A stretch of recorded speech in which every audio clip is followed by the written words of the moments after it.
Mr. President, it is 6 months since you took office. Let me bring to your attention that the economy is in ICU. Various indicators show that we have gone from bad to worse and are steadily heading to a worst case scenario. The shilling is at a free fall. The cost of basic commodities is rising exponentially. Cooking oil, maize flour, gas, fuel are among basic commodities whose prices have become unaffordable for many Kenyans regardless of how they voted in the 2022 election. When you campaigned for office, you were the deputy president of this country. You said you were aware that Kenyans were hurting, but you couldn't do anything about it because you had become an outcast in a government you helped to form. You blamed the president, former Prime Minister Raila Odinga, the deep state, the system, the handshake for the current state of affairs in the country. Mimi si wazimu. I am the deputy president of Kenya, and I am not a madman. Na mimi si mlevi. Na mimi si mjinga. I know what I'm saying. There is an issue we must sort out. So wachana na matusi.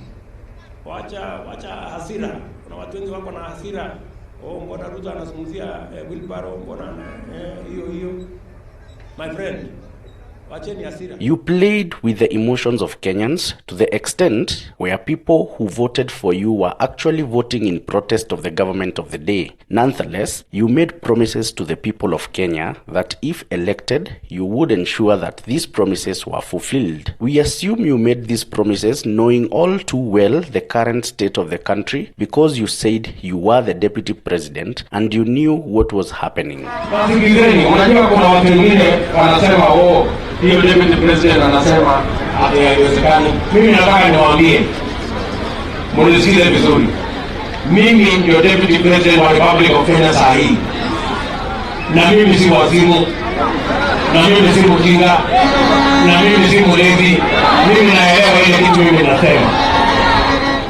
You took an oath of office and you are now the occupant of State House. Mr. President, with these facts in mind, I want to ask you a few questions. Number one, when former President Mwai Kibaki took over from President Moi in 2002, did you ever hear him complain that he could not deliver because President Moi had ruined the economy and the country? No, he did not. He got to work silently and delivered to the people, ushering in a new era of economic prosperity. He did not blame Moi, the deep state, the system, or Raila Odinga. He got to work. Remember, President Moi ruled for 24 years. Number two, when will you emancipate yourself from the claws of the past and create your own identity away from the shadow of Uhuru Kenyatta and Jubilee? As I have told you before, you are now the head of state and the one with the levers of power. Kenyans are looking up to you to do something. They are no longer looking at Uhuru or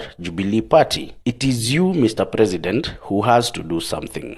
Will you actually do something? Or is it that you are just campaigning against Uhuru Kenyatta and did not intend to do anything about the state of affairs? Mr. President, as I wind up my submission to you today, I have a word of advice. You are now in the driver's seat of this nation called Kenya. It is not wise to keep focusing on the rear view mirror because you might not be able to see what's ahead of you and you will crash the vehicle with 53 million Kenyans inside. Last and most important, beware of the company you keep. The same people who are clapping for you as you continue to okay the politics of blame game and sympathy will be the first to scatter when Kenyans say enough is enough.